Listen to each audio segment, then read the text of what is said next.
नमस्कार। कंगना रनौत ने चुनाव लड़ने की इच्छा जाहिर की है। वो 2 दिन पहले द्वारकाधीश में थी, गुजरात के द्वारकाधीश मंदिर में दर्शन करने गई थी भगवान कृष्ण के। आपको मालूम है कि वहाँ भगवान कृष्ण का मंदिर है। उनसे वहाँ पर पत्रकारों ने पूछा कि क्या वो लोकसभा चुनाव लड़ने वाली हैं, तो उन्होंने कहा कि अगर कृष्ण भगवान की इच्छा होगी तो वो चुनाव लड़ेंगी। तो ये माना जा रहा है, पहले से भी चर्चा चल रही थी। अभी उनकी फ़िल्म का जिस तरह से प्रमोशन हुआ है, तेजस नाम की उनकी फ़िल्म आई है, उसमें फाइटर पायलट बनी है। और उसके अलावा हिमाचल से चुनाव लड़ने की उनके काफ़ी दिनों से चर्चा चल रही है। और भारतीय जनता पार्टी के वो करीब हैं, भारतीय जनता पार्टी की प्रशंसा करती रहती हैं, भारतीय जनता पार्टी के नेताओं से उनके संबंध हैं। तो इसलिए माना जा सकता है कि वो भारतीय जनता पार्टी के टिकट पर हिमाचल प्रदेश से चुनाव लड़ेंगी। किस कॉन्स्टिट्यूंसी से लड़ेंगी इसके बारे में अभी कहना मुश्किल है, लेकिन उनकी राजनीति में रुचि काफ़ी समय से दिखाई दे रही है। जिस तरह से राजनीतिक विषयों पर बोलती हैं, प्रतिक्रिया जताती हैं, और प्रधानमंत्री की प्रशंसक तो है ही, उसके अलावा जो है उत्तर प्रदेश के मुख्यमंत्री योगी आदित्यनाथ की भी प्रशंसा करती रहती हैं। तो उनको लेकर जो है भारतीय जनता पार्टी में भी एक सकारात्मक रुख है कि अगर वो चुनाव लड़ना चाहेंगी तो मुझे लगता है कि शायद उनको टिकट मिलने में ज़्यादा दिक्कत नहीं होगी। तो भारतीय जनता पार्टी को एक नया चेहरा बॉलीवुड से मिल जाएगा, क्योंकि आपको मालूम है कि इस बार सनी देओल चुनाव नहीं लड़ेंगे। उन्होंने घोषणा अपनी ओर से कर दी है कि वो राजनीति से संन्यास ले रहे हैं। और वैसे भी मुझे नहीं लगता कि बीजेपी उनको फिर से टिकट देने वाली थी, क्योंकि संसद में लगभग वो अनुपस्थित रहे पूरे 5 साल, तो और चुनाव क्षेत्र में भी नहीं जाते थे। तो ऐसे में उनका अगर चुनाव लड़ते तो हार जाते, इसलिए उनको टिकट नहीं मिलने वाला था। उन्होंने समझदारी दिखाई कि पहले से मना कर दिया।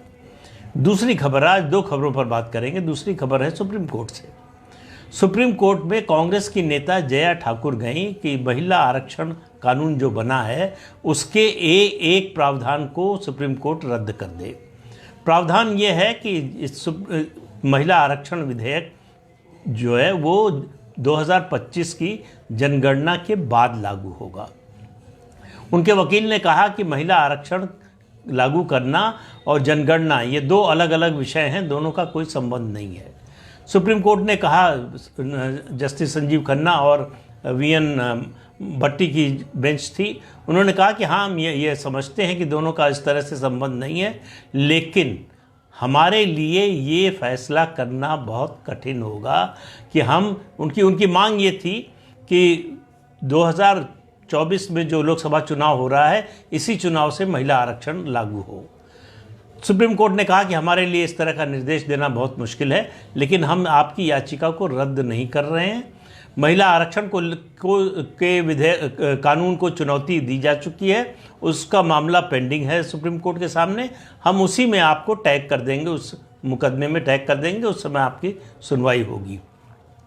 लेकिन साथ साथ ये भी कहा कि देखिए, ये बात सही है कि सेंसस का जो 2025 में होना है, अब जो 2021 में होना था 2025 में होगा, उसके बाद 2026 में डिलिमिटेशन होगा। डिलिमिटेशन में सीटों की संख्या लोकसभा और विधानसभाओं की बढ़ेगी, और उसके अलावा जो है सीटों का नए सिरे से परिसीमन होगा, यानी उनका निर्धारण होगा। तो उसके बाद ही महिला आरक्षण की व्यवस्था लागू होगी। तो सुप्रीम कोर्ट ने कहा कि भले ही जनगणना से संबंध ना हो, लेकिन महिलाओं के लिए सीटें आरक्षित करना ज़रूरी है, वो एक काम है। और उसके अलावा बहुत से मुद्दे हैं, इसलिए हम इस तरह का कोई आदेश, इस तरह का कोई फैसला नहीं दे सकते। कांग्रेस को बड़ी निराशा हुई होगी। कांग्रेस की कोशिश थी कि जो भी करने की कोशिश कर रही बीजेपी, उसमें कहीं ना कहीं अड़ंगा लगाया जाए। मैं एक वीडियो बना चुका हूं कि क्यों बीजेपी 2026 की डिलिमिटेशन परिसीमन के बाद महिला आरक्षण विधेयक लागू करना चाहती है। वो इसके जरिए न केवल महिला आरक्षण के लिए जो है महिलाओं के लिए सीटों की संख्या ज़्यादा सुनिश्चित करना चाहती है, बल्कि उसके साथ साथ जो नॉर्थ साउथ का झगड़ा होने वाला है आने वाले दिनों में, खासतौर से परिसीमन के बाद, उसको भी शांत करने के लिए, उसको भी साधने के लिए ये फैसला किया है। तो कांग्रेस को सुप्रीम कोर्ट से एक बार और निराशा हाथ लगी है। सुप्रीम कोर्ट से उनको उम्मीद थी कि शायद सुप्रीम कोर्ट अगर उस प्रावधान को रद्द कर दे तो सरकार मजबूर हो जाएगी 2024 के लोकसभा चुनाव के साथ ही महिला आरक्षण लागू करने का, लेकिन सुप्रीम कोर्ट ने ऐसा कुछ भी करने से मना कर दिया है। तो इस अंक में इतना ही, अगले अंक में फिर मिलेंगे। नमस्कार।